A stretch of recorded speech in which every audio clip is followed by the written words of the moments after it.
What up, family? It's your boy in Google and UC. Just wanted to go over a couple things I learned today at this carbine class that I took. I don't have any law enforcement background, no military background. It's the guy that likes shooting, and carbines are pretty new to me, so I definitely wanted to sign up for some courses to kind of learn some things that I need to know and work on some things that I could definitely do better at. I'm just going to go over some things that I learned, some takeaways, some from my equipment and some from me as a shooter. Equipment-wise, didn't have any issues with my rifle. I was running a Springfield Armory Saint Edge. I ran about 1,000 rounds through it before the course and intentionally didn't clean it. So I wanted to see whether or not it would hold up to some abuse and see whether or not it would be reliable enough for me to really depend on it if I really got myself into a bad situation where I needed it. No issues there. No issues with the dot. I have a hollow sun on here. One of the green dots, the Elite models. No issues there either. Ran some Mechanics Impact gloves. It was 27 degrees today with the wind chill. And these really didn't offer anything that fought the cold. The cold really didn't respect my gloves, but then again, these really are designed for real cold weather use. They are really good. They have some thick rubber along the knuckles as well as the fingers, and then the fingers have these slits cut in them. I don't know if you can see that or not, but it allows for you to have a decent amount of mobility or dexterity in your fingers.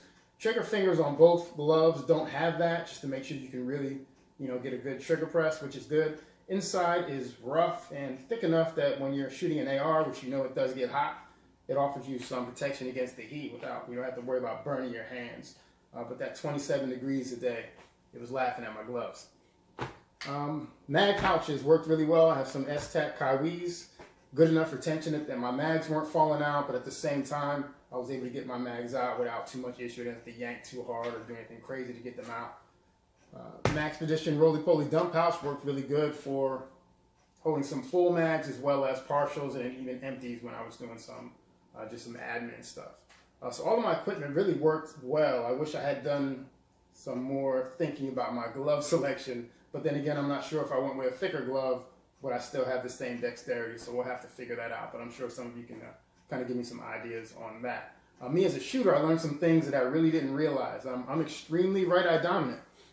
So if you're not familiar, right-eye dominance means that my right eye kind of takes over. I'm looking with both eyes, but my right eye tends to dominate. So when I'm shooting with both eyes open, I can see my dot, both eyes open, but my right eye is really doing most of the work. All right, the problem came when I had to transition and I had to go to my left shoulder. Let me swim out. I had to go to my left shoulder and engage. See, right now I can see it a little bit because it's getting better. So what was happening today is I'd be here and I couldn't find the dot. So I had to actually close my right eye, find my dot, and then open my right eye and then engage. All right, so I had to do that all day. And then towards the end, it started getting a little bit easier to find the dot from this side. That's not a gun issue or a dot issue. That is a me issue. So that's something I need to train through. So that'll be on my list of things to do when I dry fire practice. Get all this damn hair, which is another issue, the hair. So I forgot to tie it up today. My hair is long enough in the back that I can actually tuck it into my pants. So when I'm drawing pistol, if I'm not careful, as you can see, it's here, and I end up grabbing it. So today during one of the drills, I went to go reload, and I grabbed my mag, and I also grabbed a handful of hair. So I don't know how I'm going to fix that. I'm not cutting it, so I'm going to have to figure something out. Maybe some rubber bands towards the end of it so that, it doesn't swing. I don't know. Somebody help me out. But, that along with the cold. So the cold today, hands really weren't worth shit. I might as well have boxing gloves on because my hands really weren't working that well.